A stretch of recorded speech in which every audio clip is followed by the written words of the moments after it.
Badge of Courage, an episode of the American Civil War by Stephen Crane. Chapter 8. The trees began softly to sing a hymn of twilight. The sun sank until slanted bronze rays struck the forest. There was a lull in the noises of insects, as if they had bowed their beaks and were making a devotional pause. There was silence, save for the chanted chorus of the trees. Then upon this stillness there suddenly broke a tremendous clangor of sounds. A crimson roar came from the distance. The youth stopped. He was transfixed by this terrific melody of all noises. It was as if worlds were being rended. There was the ripping sound of musketry and the breaking crash of the artillery. His mind flew in all directions. He conceived the two armies to be at each other panther fashion. He listened for a time. Then he began to run in the direction of the battle. He saw that it was an ironical thing for him to be running thus toward that which he had been at such pains to avoid.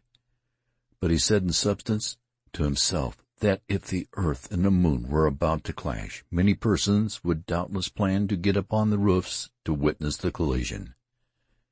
As he ran, he became aware that the forest had stopped its music, as if at last becoming capable of hearing the foreign sounds. The trees hushed and stood motionless. Everything seemed to be listening to the crackle and clatter and ear-shaking thunder. The chorus pealed over the still earth. It suddenly occurred to the youth that the fight in which he had been was, after all, but perfunctory popping. In the hearing of this present din, he was doubtful if he had seen real battle scenes. This uproar explained a celestial battle. It was tumbling hordes a-struggle in the air. Reflecting, he saw a sort of humor in the point of view of himself and his fellows during the late encounter. They had taken themselves and the enemy very seriously, and had imagined that they were deciding the war. Individuals must have supposed that they were cutting the letters of their names deep into everlasting tablets of brass, or enshrining their reputations forever in the hearts of their countrymen, while as to fact the affair would appear in printed reports under a meek and immaterial title. But he saw that it was good, else, he said, in battle every one would surely run, save forlorn hopes and their ilk. He went rapidly on. He wished to come to the edge of the forest, that he might peer out. As he hastened, there passed through his mind pictures of stupendous conflicts.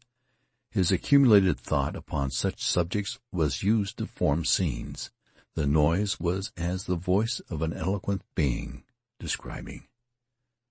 Sometimes the brambles formed chains and tried to hold him back. Trees confronting him stretched out their arms and forbade him to pass. After its previous hostility, this new resistance of the forest filled him with a fine bitterness. It seemed that nature could not be quite ready to kill him. But he obstinately took roundabout ways, and presently he was where he could see long green walls of vapor, where lay battle lines. The voices of cannon shook him. The musketry sounded in long, irregular surges that played havoc with his ears. He stood regarding for a moment.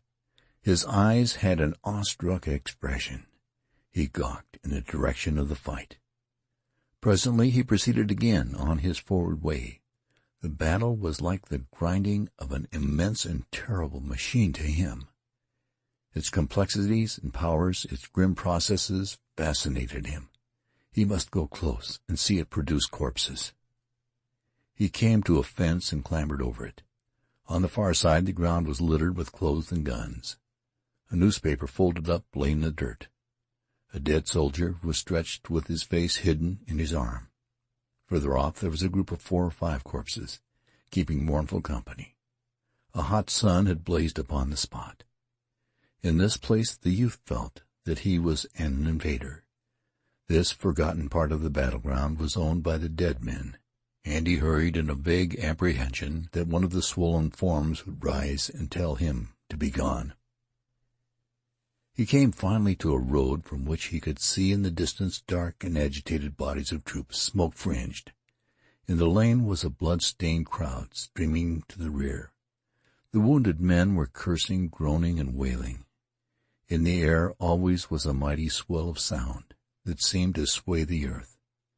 With the courageous words of the artillery and the spiteful sentences of the musketry mingled red cheers, and from this region of noises came the steady current of the maimed. One of the wounded men had a shoe full of blood. He hopped like a schoolboy in a game. He was laughing hysterically. One was swearing that he had been shot in the arm through the commanding general's mismanagement of the army. One was marching with an air imitative of some sublime drum major. Upon his features was an unholy mixture of merriment and agony. As he marched, he sang a bit of doggerel in a high and quavering voice. "Sing a song of victory, pocket full of bullets, 25 dead men baked in a pie." Parts of the procession limped and staggered to this tune. Another had the gray seal of death already upon his face. His lips were curled in hard lines, and his teeth were clenched. His hands were bloody from where he had pressed them upon his wound. He seemed to be awaiting the moment when he should pitch headlong. He stalked like the spectre of a soldier, his eyes burning with the power of a stare into the unknown. There were some who proceeded sullenly, full of anger at their wounds, and ready to turn upon anything as an obscure cause. An officer was carried along by 2 privates. He was peevish. "Don't jiggle so, Johnson, you fool," he cried. "Think my leg is made of iron? If you can't carry me decent, put me down and let someone else do it." He bellowed at the tottering crowd who blocked the quick march of his bearers. "Say, make way there, can't you?" "Make way, Dickens, take it all." They sulkily parted and went to the roadsides. As he was carried past, they made pert remarks to him. When he raged in reply and threatened them, they told him to be damned.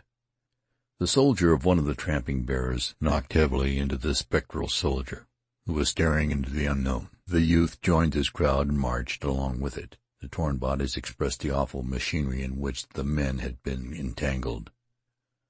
Orderlies and couriers occasionally broke through the throng in the roadway, scattering wounded men right and left, galloping on, followed by howls. The melancholy march was continually disturbed by the messengers and sometimes by bustling batteries that came swinging and thumping down upon them, the officers shouting orders to clear the way. There was a tattered man, fouled with dust, blood, and powder stained from hair to shoes, who trudged quietly at the youth's side. He was listening with eagerness and much humility to the lurid descriptions of a bearded sergeant. His lean features wore an expression of awe and admiration. He was like a listener in a country store to wondrous tales told among the sugar barrels. He eyed the storyteller with unspeakable wonder. His mouth was agape in yokel fashion. The sergeant, taking note of this, gave pause to his elaborate history while he administered a sardonic comment. "Be careful, honey. You'll be a-catching flies," he said. The tattered man shrank back abashed. After a time he began to sidle near to the youth, and in a different way try to make him a friend. His voice was gentle as a girl's voice, and his eyes were pleading. The youth saw with surprise that the soldier had 2 wounds, one in the head, bound with a blood-soaked rag, and the other in the arm, making that member dangle like a broken bough. After they had walked together for some time, the tattered man mustered sufficient courage to speak. "Was a pretty good fight, wasn't it?" he timidly said. The youth, deep in thought, glanced up at the bloody and grim figure with its lamb-like eyes. "What?" "Was a pretty good fight, wasn't it?" "Yes," said the youth shortly. He quickened his pace, but the other hobbled industriously after him. There was an air of apology in his manner, but he evidently thought that he needed only to talk for a time, and the youth would perceive that he was a good fellow. "Was a pretty good fight, wasn't it?" he began in a small voice, and then he achieved the fortitude to continue. "Dern me, if I ever see fellows fight so. Laws, how they did fight! I knowed the boys, like when they once got square at it. The boys ain't had no fair chance to comin' now, but this time they showed what they was. I knowed it'd turn out this way. You can't lick them boys. No, sir, they're fighters, they be." He breathed a deep breath of humble admiration. He had looked at the youth for encouragement several times. He received none, but gradually he seemed to get absorbed in his subject. "I was talking cross pickets with a boy from Georgia onct, and that boy he says, 'Your fellows, they'll all run like hell when they onct hear a gun,' he says. 'Maybe they will,' I says, 'but I don't believe none of it,' I says, but Jimmy, I sees back to him, 'Maybe your fellows, they'll all run like hell when once they heard a gun,' I says. He larfed. Well, they didn't run today, did they? No, sir, they fit and fit and fit." His homely face was suffused with the light of love for the army, which was to him all things beautiful and powerful. After a time he turned to the youth. "Were you hit, old boy?" he asked in a brotherly tone. The youth felt instant panic at this question, although at first its full import was not borne in upon him. "What?" he asked. "Were you hit?" repeated the tattered man.